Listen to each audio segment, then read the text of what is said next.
ගිය පාර අපි කතා කළා මොකක්ද මේ VR කියන්නේ කියලා. හැබැයි කොහොමද අපි මේ වගේ පුදුම හිතෙන තාක්ෂණයක් ළඟට ආවේ? මේකේ කතාව ෆිල්ම් එකකටත් වඩා පිස්සු හැදෙන කතාවක්. අවුරුදු ගාණක් තිස්සේ මේ වගේ වර්චුවල් ලෝක තියෙන්නේ විද්‍යා ප්‍රබන්ධවල විතරයි කියලා තමයි අපි හැමෝම හිතුවේ. හැබැයි අද වෙනකොට අපි ළඟ තියෙන Apple Vision එකට Meta Quest එකට එනකන් ආපු ගමන හරිම පුදුමයි. අද අපි කාල යන්ත්‍රයක නැගලා ගිහිලා බලමු කොහොමද මේ virtual reality කියන මනස්ගාතේ අද වෙනකොට අපේ ගෙදරටම එන තාක්ෂණයක් බවට පත් උනේ කියලා.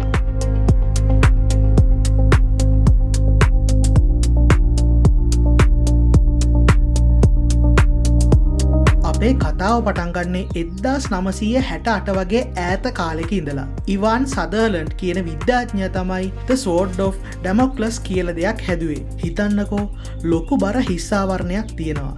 ඒක සිවිලිමක එල්ලලා තියෙන්නේ. ඒ වගේම එක පැලඳගෙන ඉන්නත් ටිකක් අපහසුයි. හැබැයි පළවෙනි වතාවට කෙනෙක් තමන්ගේ ඇත්ත කාමරය මැද්දේ ත්‍රිමාණ ග්‍රැෆික් එකක් පේන්න ගත්තා. මෙන්න මේක තමයි ඔග්මන්ටඩ් රියලිටි වල ආරම්භය. ඒ වගේම VR තාක්ෂණයේ මූල බීජය වෙන්නේ. දැන් අපි 90 දශකයට යමු. ඒ කාලේ හැමෝම VR ගැන පිස්සු වැටිලා හිටියේ. ආකේඩ් වල ලොකු VR මැෂින් තිබුණා. Nintendo එකෙත් Virtual Boy කියලා දෙයක් එලි දැක්කුවා. හැබැයි මේ මුල් උත්සාහයන් සේරම අසාර්ථක වුණා. ඒවා ගොඩක් ගණන් වැඩි. ඒ වගේම පැලඳගෙන ඉන්න ගොඩක් අපහසුයි.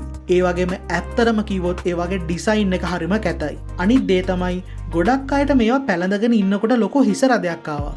ඉතින් VR සිහිනය ටික කාලයකට නැති වෙලා ගියා. ඊට පස්සේ 2012 විතර පාමර් ලකී කියන තරුණෙක් තමන්ගේ ගරාජ් එකේදී ප්‍රොටෝටයිප් හෙඩ්සෙට් එකක් හැදුවා. එයා ඒකට කිව්වේ Oculus Rift කියලා. ඒක පර්ෆෙක්ට් නැති වුණත් ඒකෙන් අනාගත VR ගමන ගැන ලොකු බලාපොරොත්තුවක් ඇති වුණා. එයා Kickstarter එකක් පටන් ගත්තා. එක පාරටම ලෝකයට මතක් වුණා VR කියන්නේ කොච්චර සුපිරි දෙයක්ද කියලා. ඉතින් මේ නිසාම මේ ප්‍රොජෙක්ට් වලට සල්ලි ගලාගෙන ඉන්න ගත්තා. ඒ වගේම තමයි නූතන VR යුගයත් මෙන්න මෙතනින් ආපහු පටන් ගත්තා.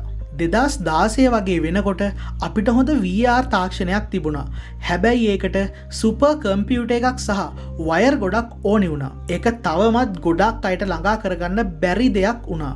අන්න ඒ කාලේ තමයි නියම ගේම් චේන්ජ් එක ආවේ. Stand alone VR. කම්පියුටර්ස් නැහැ.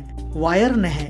නිකම්ම ඔළුවේ පැලඳගෙන අපිට යූස් කරන්න ප්ලේ කරන්න විතරයි තියෙන්නේ. ඉතින් මෙන්න මේ තාක්ෂණය තමයි අපිව මේ පුදුම හිතෙන Apple Vision එක Meta Quest එක ළඟට ගෙනාවේ. ඉතින් සිවිලමකින් එල්ලෙන ලොකු මැෂින් එකක ඉඳන් මේ වගේ ස්ලීක් වයර්ලස් ඩිවයිස් එකක් දක්වා VR කියන දේ ගොඩක් දුර ආවා. මේක ඇත්තටම පුදුම හිතෙන ගමනක්. ඊළඟ පාර අපි Meta Quest එකක් ඕපන් කළා. මේ හැම මැජික් එකක්ම හදන පුදුම හිතෙන තාක්ෂණය මොකක්ද කියලා බලමු. ඒ වගේම අපේ channel එක subscribe කරන්නත් අමතක කරන්න එපා. මම ඔයාලව ඊළඟ වීඩියෝ එකෙන් ඉක්මනින්ම හම්බ වෙන්න.